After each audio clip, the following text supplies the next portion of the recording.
Welcome to Thread of Terror. We bring you the creepiest stories from Reddit. Dim the lights, grab a blanket, and hit subscribe so you never miss a scare. What is the scariest paranormal activity you experienced? Story 1.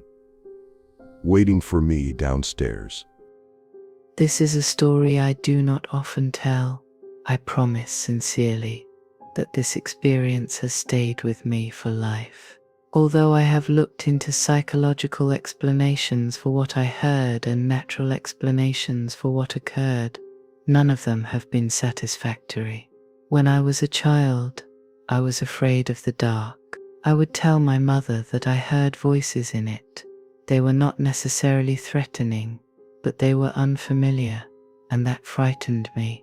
It was not uncommon for me to wake up in the middle of the night and hear whispers, as I called them when asking my mother. She assumed they were simply normal nighttime sounds or the result of childhood imagination.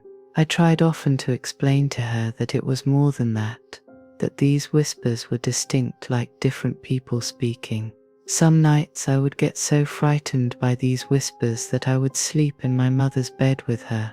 It was also comforting that the bathroom was just outside her bedroom door, making it easier for my late-night trips. At this point, I should explain that when stepping into the hallway to go to the bathroom, you could look straight down the stairs leading to the living room on the first floor. My mother's bedroom was on the second floor. One particular night, just a few days before Christmas, I woke up and felt the need to use the bathroom. As I stepped out of the bedroom, I distinctly heard a voice say, "Look." To my astonishment, a red light, almost like a spotlight, was cast on the wall at the very bottom of the stairs.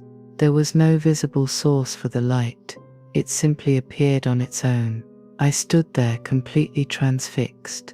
Being a young child and knowing that Christmas was near, I immediately believed I understood what the light was. It had to be Santa Claus. Excited, I started walking down the stairs to greet him. After the second step, the red light slowly began creeping off the wall, fading into the darkness of the living room. That was when I heard him.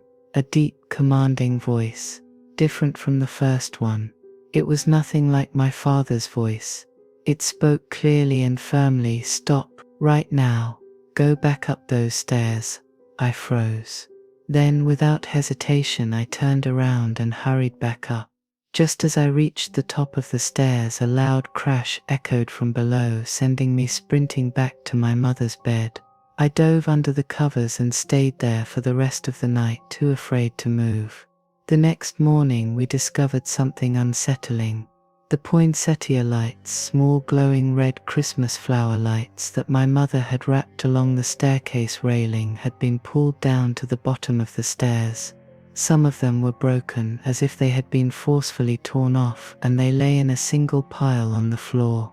Even more unsettling, the dry sink in the living room had fallen from the wall. There was no explanation. Nothing was missing, and no one had broken in. Then I saw it. On the edge of the wooden dry sink, which was now lying face up, there were 3 deep indentations. The finish on the wood was worn away, as if something had grabbed it with great force before throwing it down.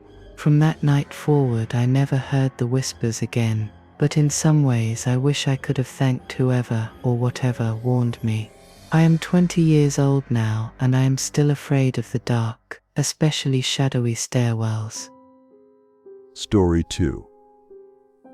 Thought he was alone. My house was built in 1904. It is a single-family home, a wood frame structure set on a concrete block foundation. I have been living here for about 12 years. Of all the strange things my siblings and I have seen or heard in this house, this one event remains my favorite. This happened to my brother about 10 years ago. He and his best friends had started a garage band, playing mostly Spanish rock, alternative music, but in Spanish. Since they were all busy, they could only get together on Sunday afternoons. Their practice sessions lasted into the early evening, and they usually finished around 8 o'clock p.m. the time I would come home and go to bed because I worked the night shift. This occurred in late fall, when the days were getting shorter. After finishing a long session, my brother and his friends decided to head to someone else's house. He handed his car keys to a friend so they could load the equipment, and everyone filed out of the basement. The tricky part was that they had to walk all the way to the back of the basement, up the back stairs, through the kitchen doorway, down the hall, into the living room, and finally out to the front porch. Soon everyone was outside, sitting in my brother's truck, waiting for him. As my brother was walking up the back stairs, he suddenly remembered that he had left his pancakes in a takeout container sitting on a speaker in the basement. He decided to go back. The basement was not well lit, with several partitions blocking full sight lines, and the boiler and main heating unit sat right in the middle. As my brother approached his food, something caught his attention from the corner of his eye. It was a shadowy figure. A wave of dread and uneasiness washed over him. We had always been taught that if you encountered a spirit and felt an ominous presence, you should say a quick prayer or speak firmly to it. My brother did the latter, and made it clear he did not want any trouble. He briskly walked to the back of the basement and hurried up the stairs, closing doors and turning off lights as he went. The final light switch was on the opposite side of the front door. Fortunately, the door was already open, and the glow from a nearby street lamp illuminated the living room. He felt something behind him. Still, he refused to turn around. As he flicked off the last light, the house went dark. He stepped outside, pulled the door shut behind him, and with his food container in hand, jogged down the porch steps. Crossing the large front yard, he smiled to himself, feeling embarrassed for getting so frightened. He climbed into the driver's seat, buckled up, and prepared to leave. That was when one of his friends asked, "Wait, what about your brother? Is he coming with us?" Confused, my brother replied, "What do you mean? He went to work early tonight. He is already gone. Do you see his car anywhere?" Then came the question that sent chills down his spine. "So, then who was walking behind you when you were leaving the house?" Story 3. Haunting face in the phone. A few months ago, my friend's cousin, a single mother, purchased a new mobile phone.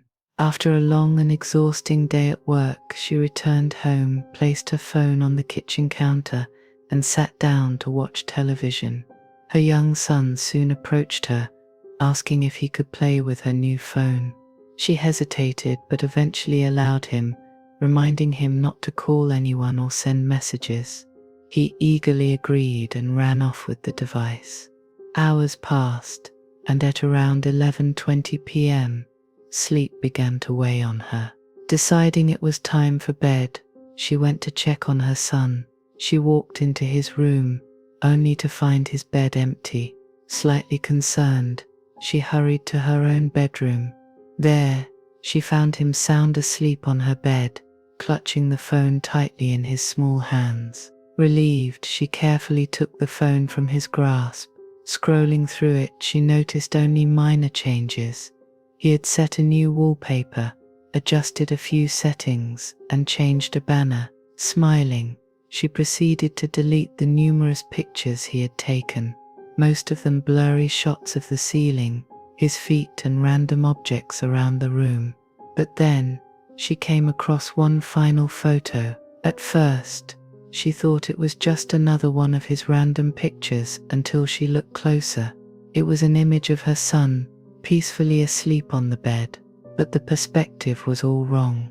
The picture had been taken from above, as if someone had stood over him, capturing the moment. A cold chill ran down her spine. Her breath caught in her throat as she noticed something even more terrifying.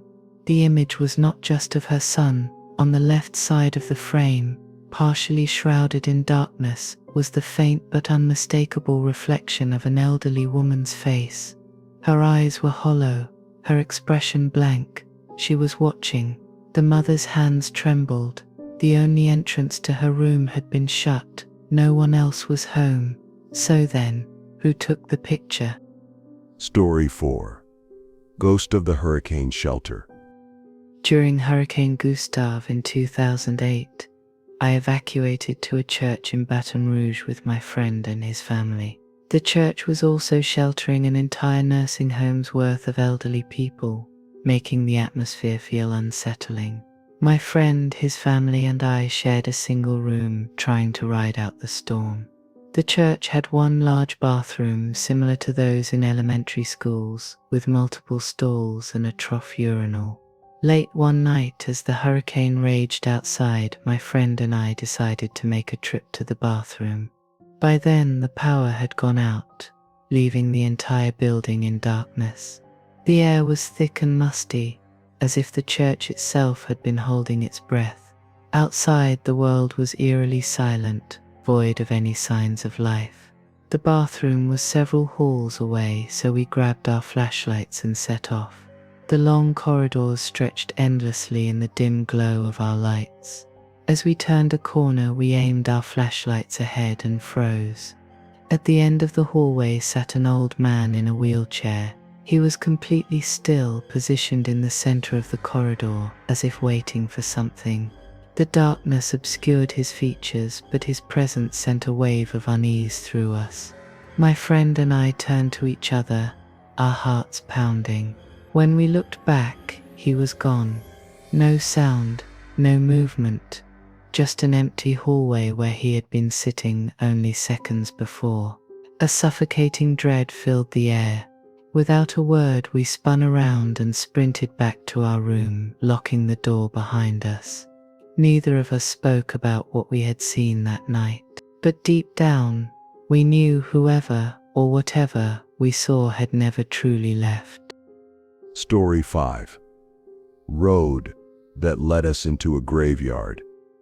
I was driving home with a friend from a tournament we had attended, which was about 2 to 3 hours away.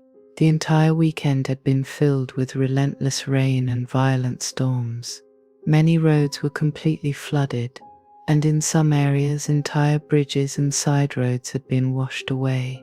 Since a large portion of Highway 231 was submerged due to a river overflowing, we were forced to take alternate routes through smaller towns and back roads that were at a higher elevation, away from major bodies of water. We were passing through a small town, and I was using the car's global positioning system to navigate. I glanced at it occasionally while keeping an eye on the road ahead, as the rain was still coming down heavily. The global positioning system directed us onto a road that was supposed to connect with a more major one. Everything seemed fine, until my friend suddenly slammed on the brakes. We were in the middle of a graveyard, and the road had completely vanished. I looked down at the global positioning system and then showed my friend the screen. According to the display, the road continued straight ahead, uninterrupted, and even extended directly behind us. My friend shrugged, turned the car around, and we began retracing our path. Now, here is the strange part. I was wide awake. We had been sharing ghost stories, and there was no chance I had dozed off or imagined things. Just moments before, we had been driving on a straight road for at least 15 miles, passing through the town and into the countryside before encountering the graveyard. But as we tried to backtrack, something was terribly wrong. Instead of a simple straight route back, we now had to make 5 to 6 turns, winding through a graveyard we had never entered in the first place. The road, which had previously stretched in a straight line, now twisted back on itself for about a mile before reconnecting with what we thought was our original path. I checked the global positioning system again. It was rerouting. When it finally settled, the new direction was chilling. Make a U-turn and continue on County Road 200 north for 10 miles. Confused and uneasy, we both turned in our seats to get one last look at the graveyard we had just driven through. But what we saw left us frozen. The massive graveyard with its winding roads was gone. In its place was a much smaller cemetery, nothing like what we had just driven through. The road we had supposedly taken did not exist. Without a second thought, we drove straight back to town, avoiding the graveyard entirely, and found an alternate way home. To this day, I have no explanation for what happened that night. Story 6. The Creaking Door. I lived in a mansion that was over 100 years old, which had been divided into apartments. My roommate and I occupied the top floor, which had attic access and a private entrance at the back of the house. One evening, I was watching a movie with my boyfriend when my roommate sent me a message asking if he could use the big television because he was bringing a date home. I agreed, and my boyfriend and I moved to my bedroom to finish our movie. Not long after, we heard heavy footsteps ascending the back stairs. The kitchen door, old and notoriously squeaky, opened and then closed with a loud creak. The footsteps continued across the kitchen floor, past my bedroom door, and down the hall. Assuming it was my roommate and his date, we paid little attention and continued our movie. Eventually, the movie ended and my boyfriend left for the night. I settled in, preparing for bed, when a strange realization struck me. Everything was eerily quiet. Something felt off. A creeping sense of unease washed over me as I glanced toward my bedroom door, suddenly aware that I had not heard any voices, laughter, or the sound of the television turning on. Feeling uneasy, I grabbed my phone and called my roommate.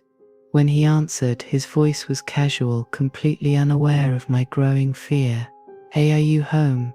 I asked, my voice slightly trembling. "No, we just got to Blockbuster. We are about to pick a movie and head home," he replied. A cold shiver ran down my spine. My mind raced back to the unmistakable sound of footsteps, the door creaking open, the heavy presence moving past my room. But now I knew the terrifying truth. I had been alone the entire time. Panic set in. Without hesitation, I grabbed my keys, ran out the door, and called my boyfriend. That night, I refused to sleep in that apartment. To this day, I do not know who or what walked through my home that night. Story 7. Shadow that Crawled. When I was a preteen, my family moved into an old house. At first, the strange occurrences were subtle, faint footsteps in the attic, despite it being too small for anyone to walk in. My parents dismissed it as rats, but my grandmother felt uneasy enough to stop visiting altogether. Then, we began seeing them, glimpses of figures where no one should be. A woman peeking around corners, a little boy darting through the hallway, and the silhouette of a tall man standing motionless at the far end of the house. One night, my father's bedroom door was open across from my brother's room where I often stayed. My two younger brothers and I were watching a movie when something caught my eye. A figure crawled into the room on its hands and knees, moving slowly, deliberately. At first, I thought it was my father playing a prank. He had a habit of trying to scare us with sudden movements or eerie silence. I smirked slightly and gave a small gesture to let him know I saw him, expecting him to lunge forward and grab my little brother's foot. I returned my focus to the screen, waiting for the moment to unfold. Then, something happened that sent a chill through my entire body. My father's bedroom door creaked open wider, spilling warm yellow light into the hallway. Standing there, silhouetted in the glow, was my father. My heart stopped. I turned my gaze back to the floor where the figure had been. There was nothing. The air felt heavy, suffocating. My youngest brother stirred slightly in his sleep, oblivious to the terror gripping me. I could not move, could not breathe.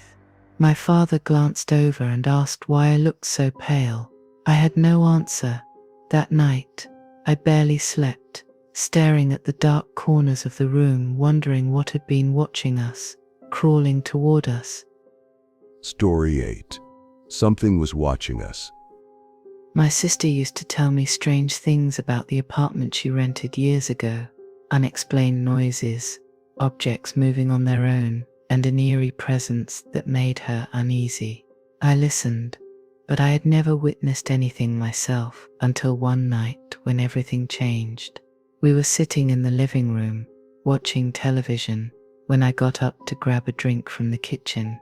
As I walked past the bathroom, I noticed the door was open, but when I returned moments later, the door was shut. My sister had not moved from the couch. What was even stranger was that the door always got stuck on a loose tile. It could not have closed on its own. I brushed it off, but then 10 minutes later, an earth-shaking bang bang bang echoed through the apartment. The sound came from the back door leading to the yard. We jumped, our hearts pounding. Rushing to check, we found nothing. No people, no animals. The night was silent. That seemed to be the last of it, at least for the evening. We nervously laughed it off, and my sister eventually went to bed. I stayed up, watching television for a little longer. When I finally decided to turn it off, I stood up, and then I heard it, a deep, dragging sound, something heavy, scraping against wood. I looked up in horror. On top of my sister's cabinet sat a large dolphin statue. As I watched, frozen, the statue began to slide forward, moving nearly 4 inches across the surface before coming to a stop. The next morning, I told my sister what had happened. She barely reacted. "It happens," she said. "I have never experienced anything paranormal before or since, but that night, I knew we were not alone." Story 9. Running Ghost of 2 a.m. When I worked at a psychiatric hospital, there was something strange about the service hallway. Every morning, at precisely 2 a.m., I would hear footsteps racing down the corridor. At first, I brushed it off, assuming it was a night staff member or a restless patient. But after weeks of hearing the same sound, always at the same time, I began to pay closer attention. What unsettled me the most was that after the footsteps, I never heard the sound of doors opening or closing. The hallway had doors at both ends, each equipped with heavy latches that made silent closing nearly impossible. Yet, after the running footsteps, there was always nothing, just an eerie silence. One night, determined to catch whoever or whatever was causing the disturbance, I rushed out the moment I heard the first footstep. I turned the corner into the hallway, but there was no one there. The air was still. My pulse quickened as I scanned the space, but the corridor was completely empty.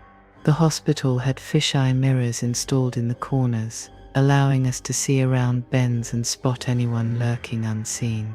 But that night, as I stared into the mirrors, I saw nothing. No reflection of a person, no shifting shadows, just the dimly lit hallway stretching out, eerily quiet. It happened again and again, always at 2 a.m. I searched for logical explanations. Perhaps a patient was playing tricks, or another staff member was moving through unnoticed. But deep down, I knew something was wrong. One of the senior nurses noticed my unease and finally spoke up. "You have heard it too, haven't you?" she asked. "That hallway has been haunted for years. No one ever sees anything, but we all hear the running. Some say it is a former patient, someone who never left. I never saw anyone, but the sound of those footsteps stayed with me. Every morning, when I had to mop that hallway, I found myself dreading the silence, because in that place, silence never meant you were alone." Story 10. Whispers in the Woods. About a year ago, we moved to a new house in a rural area surrounded by woods, open fields, and the occasional cow. Not long after we settled in, I was outside with my German Shepherd, Teddy. May he rest in peace, getting him to do his business before bed. It was around 8 or 9 p.m., and since it was winter, it was already dark. The temperature was in the mid to low 40s. The sky was clear, no rain, no snow, and definitely no ice. I stood in the yard, appreciating the peaceful silence of the night, when suddenly I heard wind chimes coming from the side of my house. A cold chill ran down my spine as I felt the hairs on the back of my neck stand up. My gut instinct told me something was off, so I called Teddy and hurried back inside. The creepy part: we didn't own any wind chimes. I never heard that sound again, and I have no idea what it could have been. But that wasn't the only strange thing. Sometimes, while driving along the vacant wooded roads near my house, I'd see what looked like headlights crossing an intersection ahead. But when I approached the spot, there was no intersection, just more woods. Other times, headlights would appear, seemingly driving straight toward me, only to vanish as they dipped down a hill. When I would crest that same hill, there were no cars, no turnoffs, no sign of anything, just an eerie, empty road. Weird things linger in the woods, and I can't help but feel it's because the land has changed. Where I live, there are so few untouched areas left. Civilization seems to creep farther and farther into what was once untamed, unspoiled nature.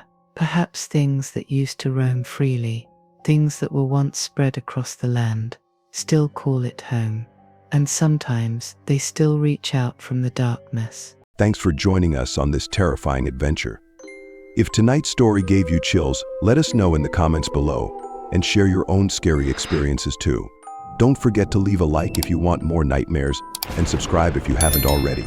Until next time, sleep tight and remember, not all shadows are empty.